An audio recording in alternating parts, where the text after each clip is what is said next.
Hello everyone. Cryptography and network security ट्युटोरियल्समध्ये तुमच्या सर्वांचं स्वागत आहे. चला तर मग व्हिडिओला सुरुवात करूयात. इलेक्ट्रॉनिक मनी. इलेक्ट्रॉनिक मनीलाच इलेक्ट्रॉनिक कॅश किंवा डिजिटल कॅश सुद्धा म्हणतात. आतापर्यंत बऱ्याच जणांना ही कन्सेप्ट माहितीही असेल किंवा नवीन असेल किंवा ऐकून असताल. इलेक्ट्रॉनिक मनी म्हणजे काय असतं? इलेक्ट्रॉनिक कॅश किंवा डिजिटल कॅश. आणि जर कम्प्युटरच्या टर्मिनॉलॉजीज मध्ये म्हणायचं झालं तर in electronic money, money is represented by computer files. तुमचे जे काही पैसे आहेत ते कशाच्या फॉर्म मध्ये रिप्रेझेंट केले जातात? कम्प्युटर फाइल्सच्या फॉर्म मध्ये. म्हणजे तुमचं जे काही फिजिकल फॉर्म ऑफ मनी आहे, फिजिकल फॉर्म ऑफ मनी म्हणजे आपले जे काही करन्सी आहे, नोटा असेल, तुमचे कॉइन्स असतील, it is converted into binary form of computer data. Suppose माझ्याकडे 100 रुपये आहेत, तर त्या 100 रुपयाचं काय केलं जातं?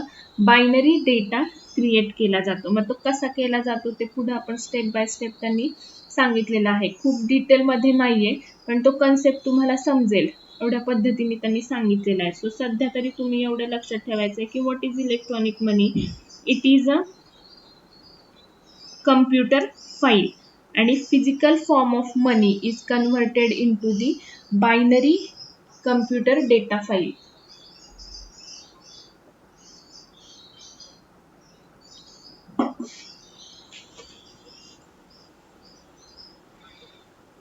सो मग हे कसं होतं? Model of electronic money. ठीक आहे. सो 3 स्टेप्स मध्ये हे परफॉर्म होतं. त्या स्टेप्स आपण इथे बघणार आहोत. ठीक आहे. मग इलेक्ट्रॉनिक मनी मध्ये पण पुन्हा पार्टिसिपेंट्स आहेत.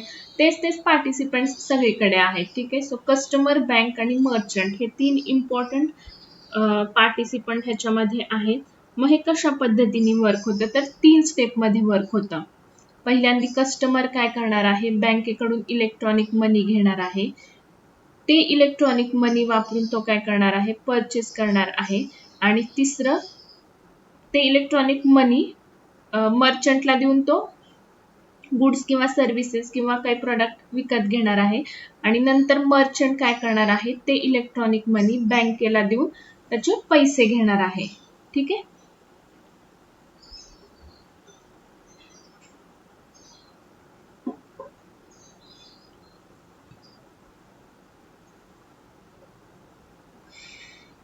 सो ह्या तिन्ही स्टेप्स आपण वन बाय वन बघूयात. सो पहिलं जे स्टेप आहे ती कुणाच्या मध्ये होती? It happens between customer and bank. सर्वात पहिल्यांदा काय करणार आहे? Customer opens an account with bank as usual. म्हणजेच ऑफकोर्स कुठल्याही आपल्याला बँकेचं ट्रान्झॅक्शन करायचं असेल तर आपलं त्या बँकेत अकाउंट असणं फार गरजेचं असतं. मग सुरुवातीला काय असणार आहे? कस्टमर त्या पर्टिक्युलर बँकेमध्ये काय करणार आहे? अकाउंट काढणार आहे. मग ज्यावेळेस कस्टमर अकाउंट काढणार आहे, आता त्याला इलेक्ट्रॉनिक मनी हवा आहे. ठीक आहे. सो जनरल प्रोसेस मध्ये आपण काय करतो? हार्ड मनी किंवा हार्ड कॅश म्हणजे काय? आपण बँकेत जातो, चेक देतो, आपल्याला हार्ड कॅश मिळते किंवा आपल्या हातात पैसे मिळतात. तुम्ही एटीएम मध्ये गेला, पैसे दिलेत, कार्ड एंटर केलं, आपल्याला काय मिळते? हार्ड कॅश मिळते. पण आता इलेक्ट्रॉनिक मनी म्हणजे काय आहे? Computer file. मग ह्याच्यामध्ये आता सपोज त्या कस्टमरला इलेक्ट्रॉनिक मनी हवा आहे, तर तो काय करतो? बँकेला रिक्वेस्ट करणार आहे. रिक्वेस्ट म्हणजेच काय? तो बँकेला ईमेल सेंड करेल. इथे त्यांनी एक्झाम्पल दिलंय, से $100. म्हणजे कस्टमर बँकेला ईमेल करेल की मला $100चा इलेक्ट्रॉनिक मनी हवा आहे. आणि हा जो ईमेल तो सेंड करणार आहे तो कसा असतो? इन्क्रिप्टेड फॉर्मॅट मध्ये तो सेंड करतो. मग बँकेकडे ही रिक्वेस्ट गेल्यानंतर बँक काय करतं? ऑथेंटिकेशन परफॉर्म करतं की हा आपलाच कस्टमर आहे का, ह्याचे डिटेल्स चेक करा. मग ते जर करेक्ट असतील तर तो काय करतो? तो म्हणजे बँकेचं सॉफ्टवेअर काय करतं की कस्टमरच्या अकाउंट मधून $100 काय केले जातात? कट केले जातात. कस्टमरच्या अकाउंट मधून $100 कट केले जातात. आता इथं ही सगळी इंटरनल प्रोसेस आहे. एक लक्षात घ्या की डायरेक्ट लगेच ते कस्टमरच्या अकाउंट मध्ये जात नाहीत. जर जे काही असे सॉफ्टवेअर्स असतात तर त्याच्यामध्ये टेम्पररी त्यांचे अकाउंट्स असतात किंवा टेम्पररी मेकॅनिझम्स अलॉट केलेले असतात. आता हे $100 कट होऊन त्या दुसऱ्या सर्व्हरवरती किंवा दुसऱ्या एखाद्या रेकॉर्डमध्ये दुसऱ्या त्या डेटाबेसमध्ये स्टोअर केलं जाईल की ह्या कस्टमरचे $100 इलेक्ट्रॉनिक मध्ये ट्रान्सफर केलेले आहेत. एक्झॅक्ट असंच नाही, पण त्यांची काय प्रोसेस असेल. तर इथं काय होतं की $100 आता सध्या तरी त्या कस्टमरच्या ह्याच्यातनं काय होतात, डेबिट केले जातात आणि त्याची काय केली जाते, एक फाईल तयार केली जाते. ठीक आहे. The bank sends money as a computer file. ती कट करून दुसऱ्या टेम्पररी रेकॉर्डमध्ये सेव्ह केलं जातं तात्पुरतं सध्या तरी, आणि त्याला काय केली जाते, एक बायनरी फाईल पाठवली जाते. ही जी काही फाईल असते त्याच्यामध्ये it contains extremely huge random number. म्हणजे आपण म्हणतो की बायनरी डेटा पाठवला म्हणजे तो काहीतरी तिथं कोडिंग असेल, काहीतरी अल्गोरिदम्स वापरले जातात त्याच्या मागे आणि त्याच्यातून ह्यूज रॅन्डम नंबर क्रिएट केला जाईल आणि तो कस्टमरला पाठवला जातो. हा रॅन्डम नंबर सुद्धा काय केलेला असतो, इनक्रिप्ट केलेला असतो. ठीक आहे. सो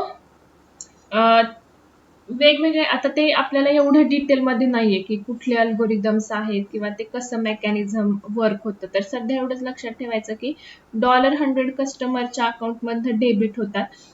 त्याच्यानंतर एक फाईल क्रिएट केली जाते, खूप मोठा रॅन्डम नंबर क्रिएट केला जातो, तो एन्क्रिप्ट केला जातो आणि तो काय केला जातो, कस्टमरला पाठवला जातो. मग सेकंड स्टेप काय आहे, आता कस्टमरला मर्चंट कडून एखादं प्रॉडक्ट घ्यायचं आहे. मग कस्टमर काय करणार आहे, पेमेंट प्रॉडक्ट परचेस करणार आहे. अगेन त्याला पेमेंटसाठी काय येईल, पॉपअप येईल. मग पेमेंट करताना तो इलेक्ट्रॉनिक मनीचा यूज करणार आहे. मग इलेक्ट्रॉनिक मनी वापरणार म्हणजे काय, त्याला जी काही डेटा फाईल आलेली आहे, बँकेने त्याला जी कम्प्युटरची फाईल पाठवली आहे, डेटा फाईल, तो ती काय करणार आहे, डॉलर मर्चंटला पाठवणार आहे. आणि ही पाठवताना सुद्धा ही कशाच्या फॉर्मॅटमध्ये पाठवली जाते, एन्क्रिप्टेड फॉर्मॅटमध्येच पाठवली जाते. मग मर्चंट साईडला काय होणार आहे, मर्चंटला तो इलेक्ट्रॉनिक डेटा मिळणार आहे.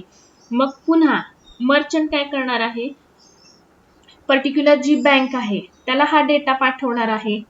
ठीक आहे, to the bank which verifies them. मग बँक काय करेल, आलेली डेटा फाईल काय करेल, चेक करेल. ऑफकोर्स एन्क्रिप्टेड असल्यामुळं त्यांच्याकडे प्रायव्हेट की असणार आहे. सो बँक काय करेल, तो ओरिजिनल डेटा जनरेट करेल आणि जेवढी काही अमाऊंट आहे ती अमाऊंट कुणाच्या खात्यामध्ये जमा केली जाईल, मर्चंटच्या खात्यामध्ये जमा केली जाते. सो अशा पद्धतीने हे इलेक्ट्रॉनिक मनीचं जे काही वर्किंग आहे ते एक्झिक्यूट केलं जातं. म्हणजे कस्टमर ला जेवढी अमाऊंट पाहिजे तेवढी तो बँकेला सांगतो, बँक तेवढी अमाऊंट डेबिट करतं आणि त्याची फाईल बनवतं. ती फाईल तो कस्टमरला पाठवतं. कस्टमरला ज्यावेळेस परचेसिंग करायचंय, कस्टमर ती फाईल काय करतो, मर्चंटला पाठवतो. मर्चंट काय करणार आहे, ती डेटा फाईल पुन्हा त्या पर्टिक्युलर बँकेला पाठवणार आहे. बँक व्हेरीफाय करणार आहे आणि त्या इलेक्ट्रॉनिक फाईलचा पुन्हा हार्ड कॅश किंवा कॅश क्रिएट करून ती कुणाच्या अकाउंटमध्ये जमा केली जाते, मर्चंटच्या अकाउंटमध्ये जमा केली जाते. So this is the concept of electronic money.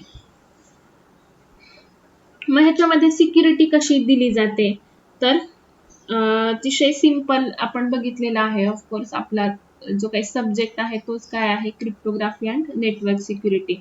मग सिक्युरिटी कशी दिली जाते इलेक्ट्रॉनिक मनीला, तर दोन डायग्राम थ्रू आपण ते बघणार आहोत. पहिलं काय आहे, bank sends electronic money to the customer after encrypting it twice. म्हणजे ज्यावेळेस बँक इलेक्ट्रॉनिक मनी किंवा ती कम्प्युटर फाईल कस्टमरला पाठवणार आहे, ती एन्क्रिप्ट केलेली असते, पण ती किती वेळेस एन्क्रिप्ट केलेली असते, दोनदा.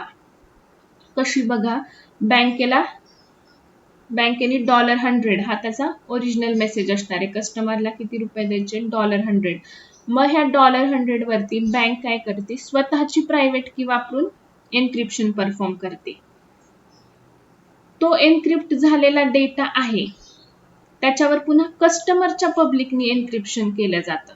ठीक आहे, म्हणजे इथं बघा दोनदा इन्क्रिप्शन झालं. पहिल्यांदी बँकेच्या प्रायव्हेट कीनी आणि तो encrypted data is again encrypted with customers public की.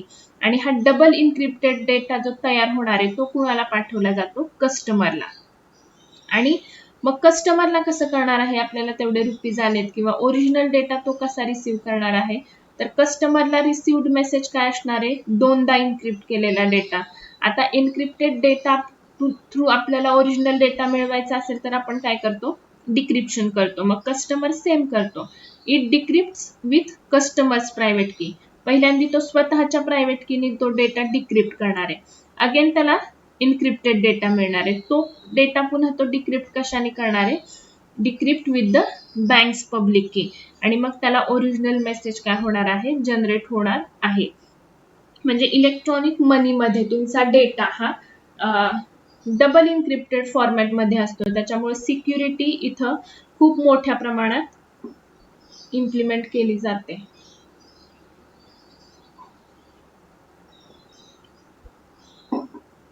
सो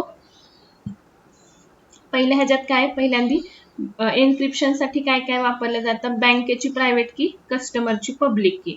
आणि डिक्रिप्शन मध्ये बघा काय वापरलं जातं? कस्टमरची प्रायव्हेट की आणि बँकेची पब्लिक की. सो आता हे ट्रान्झॅक्शन्स किंवा हे एन्क्रिप्शन डिक्रिप्शनचे अल्गोरिदम्स आपण ह्याच्या आधी बघितलेले आहेत. ठीक आहे. सो अशा पद्धतीने इलेक्ट्रॉनिक मनी मध्ये सिक्युरिटी मेकॅनिझम्स काय केले जातात? अप्लाय केले जातात. मग हे जे काही इलेक्ट्रॉनिक मनी कन्सेप्ट आहे ह्याचे वेगवेगळे टाइप्स आहेत. मग टाइप्स कन्सिडर करताना सुद्धा दोन वेगवेगळ्या पद्धतीने ह्याचं क्लासिफिकेशन केलं जातं. पहिलं आहे classification based on tracking of money आणि दुसरं classification it is based on the involvement of bank in the transaction.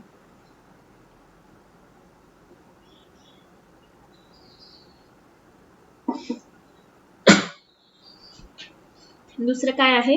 Involvement of bank in the transaction. मग tracking of money based on tracking of मनीच्या आतमध्ये दोन types येतात. Identified electronic मनी आणि anonymous electronic मनी. आणि second जे classification आहे त्याच्यामध्ये काय आहे बघा? ऑनलाईन इलेक्ट्रॉनिक मनी आणि ऑफलाईन इलेक्ट्रॉनिक मनी.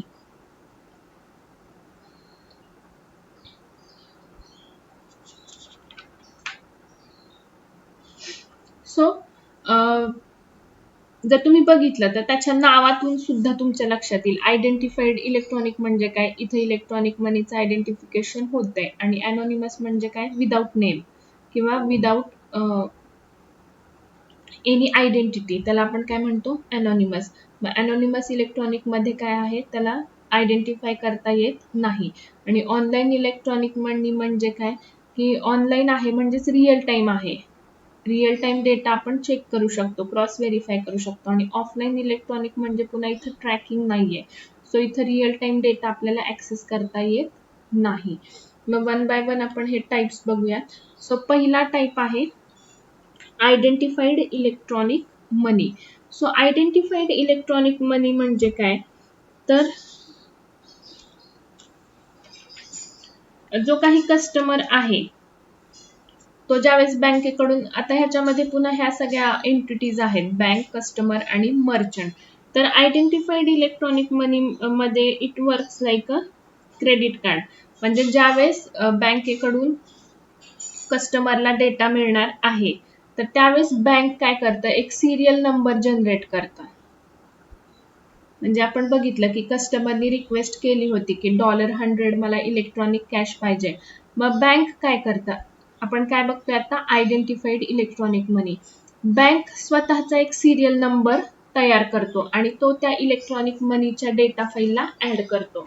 म्हणजेच बँकेने इथे एक्झाम्पल दिले बघा, SR100 नावाचा काय केला? सिरियल नंबर तयार केला आणि तो नंबर तो कुणाला पाठवतोय? कस्टमरला. हा नंबर त्यांच्या डेटाबेस मध्ये काय केला जातो? सेव्ह केला जातो. मग कस्टमर काय करणार आहे की मर्चंट कडून ते $100 ची प्रोडक्ट परचेस केल्यानंतर तो डेटा फाईल मर्चंटला पाठवणार. म्हणजे मर्चंट कडे कुठली फाईल जाते? SR100, ज्याला की सिरियल नंबर ऍड आहे. मर्चंट पुन्हा आपण बघितलं होतं की मर्चंट पैसे एनकॅश करण्यासाठी काय करतो, बँकेशी कॉन्टॅक्ट करतो. मग बँकेला तो डेटा फाईल पाठवतो. तो कुठली डेटा फाईल पाठवणार आहे, SR100. बँकेकडे ही फाईल गेल्यानंतर तो ट्रॅक करणार आहे, हा ही SR100 फाईल आपण क्रिएट केलेली आहे, आपला सिरियल नंबर आहे, so it is valid. It is valid from the customer. आणि तो प्रॉपर ट्रॅकिंग ह्याच्यामध्ये काय होतं, इलेक्ट्रॉनिक मनीचं केलं जातं. म्हणजे जो काही पैसा इलेक्ट्रॉनिक फॉर्मॅटमध्ये तयार केलेला आहे तो कसा मूव्ह झालाय याचं पूर्णपणे ट्रॅकिंग इथे काय केलं जातं, मेन्शन केलं जातं. त्यासाठी इथं बँकेचा फार महत्वाचा रोल असतो. बँक काय करतो, स्वतःचा असा सिरियल नंबर तयार करतो. त्यामुळे जे काही ट्रान्झॅक्शन्स होत आहेत ते प्रॉपर होतात. इथं कुठेही मनी लॉस होण्याचा प्रश्न नाही. किंवा आता सगळ्यांना ब्लॅक मनी व्हाईट मनी कन्सेप्ट माहिती आहे, मग इथे कुठेही तसा प्रकार होण्याचे चान्सेस नाहीत.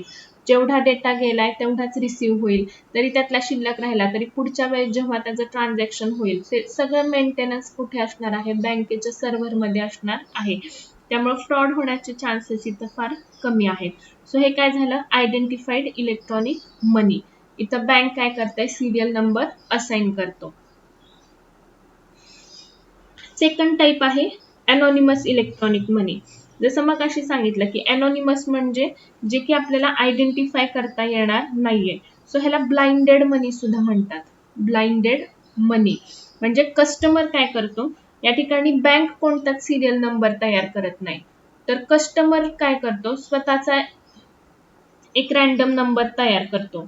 इथं वेगवेगळे तो मॅथमॅटिकल अल्गोरिदम्स वापरतो.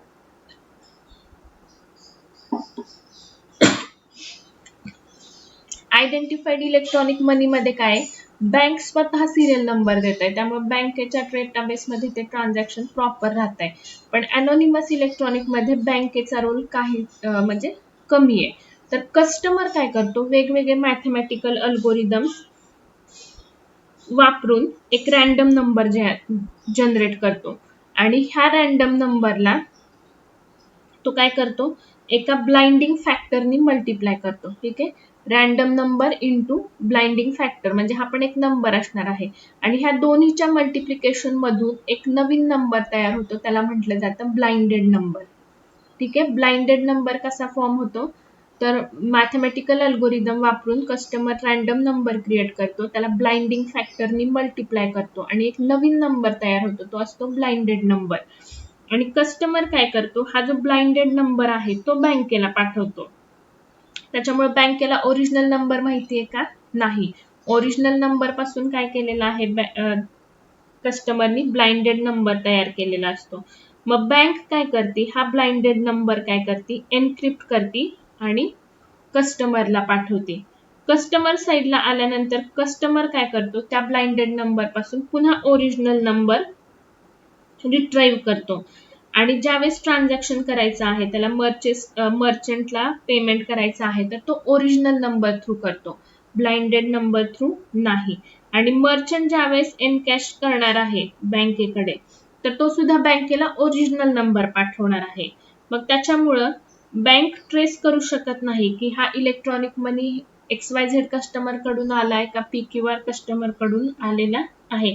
आणि त्याला ओरिजिनल नंबर आणि ब्लाइंडेड नंबर मधला जो काही रिलेशन आहे ते माहिती नसतं. तर ह्या ठिकाणी काय आहे, थोडेसे पॉसिबिलिटी ऑफ फ्रॉड इथं वाढू शकतात. ठीक आहे, किंवा मग एकच सेम जी काही नंबर आहे तो वापरून कस्टमर काय करू शकतो, दोन ठिकाणी परचेस करू शकतो, 2-3 जणांकडून त्याच अमाऊंटनी काय करू शकतो, ट्रान्झॅक्शन करू शकतो. सो जनरली ह्या सगळ्या गोष्टींची सिक्युरिटी कन्सिडर केली जाते. सो अनॉनिमस इलेक्ट्रॉनिक मनी हा थोडासा इनसिक्युअर आहे. Identified electronic money is secure than anonymous electronic money. पण जसं सगळ्यांना माहिती आहे की white to black, black to white अशा गोष्टी होण्यासाठी हे असे काही ट्रॅक्स सुद्धा कस्टमर आणि मर्चंट कडून वापरले जातात. मग ते टॅक्स सेव्हिंग असेल किंवा XYZ अनेक त्याच्यामध्ये फॅक्टर्स येतात. त्याच्यामुळं तिकडे लक्ष न देता की आपल्याला काय बघायचंय, फक्त 2 steps, identified electronic money, anonymous electronic money. So anonymous electronic मनीचं working कसं होतं, कस्टमर इथं रॅन्डम नंबर जनरेट करून काय करतोय, ब्लाइंडेड नंबर तयार करतोय. हा ब्लाइंडेड नंबर बँकेला माहित नाही.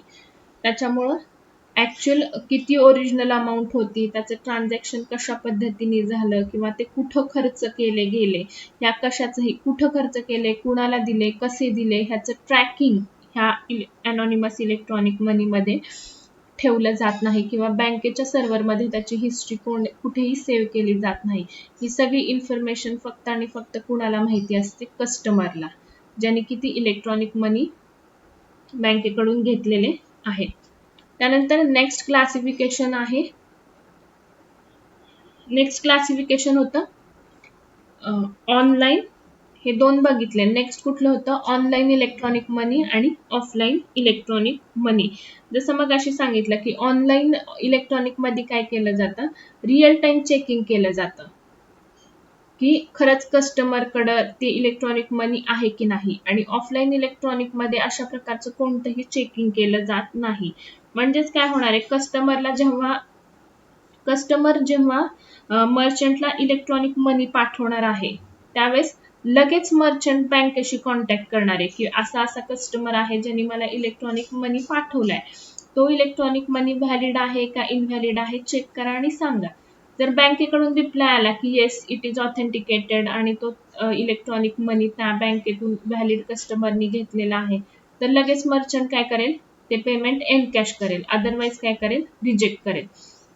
आणि ऑफलाईन इलेक्ट्रॉनिक मनी मध्ये काय आहे, अशा पद्धतीचं कोणतंही ट्रॅकिंग केलं जात नाही. म्हणजे कस्टमरनी इलेक्ट्रॉनिक मनी मर्चंटला दिला की मर्चंट लगेच ऍक्सेप्ट करणार आहे, तो बँकेकडे कन्फर्म करणार नाहीये की हा ऑनलाईन मनी करेक्ट आहे का, हा इलेक्ट्रॉनिक मनी करेक्ट आहे का, व्हॅलिड युजर आहे का.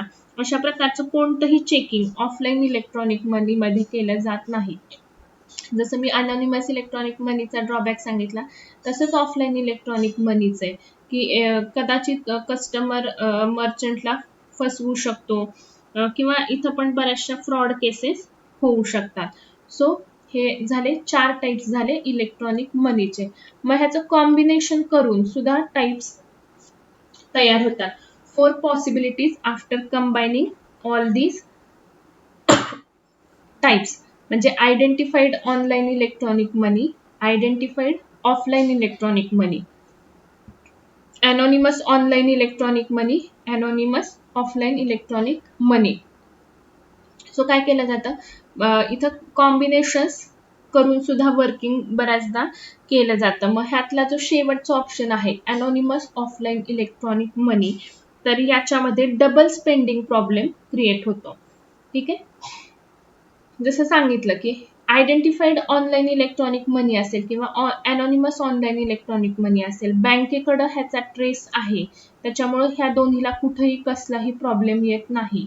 ठीक आहे, आयडेंटिफाईड ऑफलाईन मध्ये सुद्धा बँक काय करते, सिरियल नंबर देते, कारण की आयडेंटिफाईड म्हणजे बँकेकडून सिरियल नंबर येतोय. दोन्ही जर वरचे टाईप बघितले आपण, identified, bank serial number create करते म्हणजे त्याची हिस्ट्री बँकेच्या सर्व्हरला आहे, म्हणजे ह्या कॉम्बिनेशनला काही प्रॉब्लेम नाही. अनॉनिमस ऑनलाईन इलेक्ट्रॉनिक मनी मध्ये ऑनलाईन इलेक्ट्रॉनिक चेकिंग आहे, म्हणजे मर्चंट आधी व्हॅलिडेट करतोय की खरंच हा कस्टमर आहे का, खरंच हे इलेक्ट्रॉनिक मनी आहे का, हे जनरेट झालेलं का, त्यामुळे ह्या पॉसिबिलिटीला पण काही प्रॉब्लेम येत नाही. पण अनॉनिमस ऑफलाईन इलेक्ट्रॉनिक मनी मध्ये डबल स्पेंडिंग प्रॉब्लेम क्रिएट होतो. डबल स्पेंडिंग प्रॉब्लेम म्हणजे काय की कस्टमरनी $10 घेतले सपोज बँकेकडून, तर तो मर्चंट 1 ला तेच $10 पाठवणार आणि तेच $10 टू मर्चंट 2 ला पाठवणार. आणि अशा ठिकाणी जर अनॉनिमस ऑफलाईन इलेक्ट्रॉनिक मनी असेल तर दोन्ही मर्चंटचं व्हेरिफिकेशन करणं इम्पॉसिबल आहे, कारण बँकेच्या सर्व्हरमध्ये किंवा बँकेच्या साईडला पर्टिक्युलर इलेक्ट्रॉनिक कॅश रिलेटेड कोणताही डेटा सेव्ह नाही. मग अशा वेळेस हा डबल डिटेक्शन स्पेंडिंग प्रॉब्लेम ह्या चौथी जी केस आहे अनॉनिमस ऑफलाईन इलेक्ट्रॉनिक मनी मध्ये ऑकर होऊ शकतो. त्याच्यामुळे ही पॉसिबिलिटी कधीही वापरली जात नाही. जे काही वरचे 3 कॉम्बिनेशन्स आहेत ते वापरले जातात, पण अनॉनिमस ऑफलाईन मनी मध्ये पूर्णपणे म्हणजे डबल स्पेंडिंग म्हणा, ट्रिपल सेंडिंग म्हणा, म्हणजे सेम अमाऊंट वापरून, जसं मगाशी सांगितलं की खूप पर्टिक्युलर जर युजर असेल तर तो फ्रॉड करू शकतो. म्हणजे आपण कधी कधी ऐकतो बघा, एका व्यक्तीने एकच जागा 2 व्यक्तींना विकली, 3 व्यक्तींना विकली, म्हणजे त्याचा प्रॉपर डेटा नसेल तर अशा गोष्टी होतात. सेम तशीच केस आहे की मनी आहे त्याच्याकडे, पण तो कुठून आलाय, कसा आलाय, कशाची कल्पना नसल्यामुळे फ्रॉड होण्याचे चान्सेस हे इथे खूप असतात. सो हा डबल स्पेंडिंगचा प्रॉब्लेम, जी लास्ट केस आहे अनॉनिमस ऑफलाईन इलेक्ट्रॉनिक मनी, त्याच्यामध्ये होण्याचे चान्सेस आहेत. सो जेव्हा वापरायचं असेल इलेक्ट्रॉनिक मनी, त्यावेळेस सिक्युअर रिझनसाठी एकतर आयडेंटिफाईड इलेक्ट्रॉनिक मनी टेक्निक वापरलं जातं, किंवा ऑनलाईन इलेक्ट्रॉनिक मनी टाईप यूज केला जातो. सो हे झालं इलेक्ट्रॉनिक मनी बद्दल. जर तुम्हाला हा व्हिडिओ समजला असेल, आवडला असेल, तर व्हिडिओला नक्की लाईक करा, शेअर करा, आणि तुम्ही जर या चॅनलवरती नवीन असाल तर अशाच नवनवीन व्हिडिओसाठी कम्प्युटरची दुनिया चॅनलला सबस्क्राईब करायला विसरू नका. Thank you.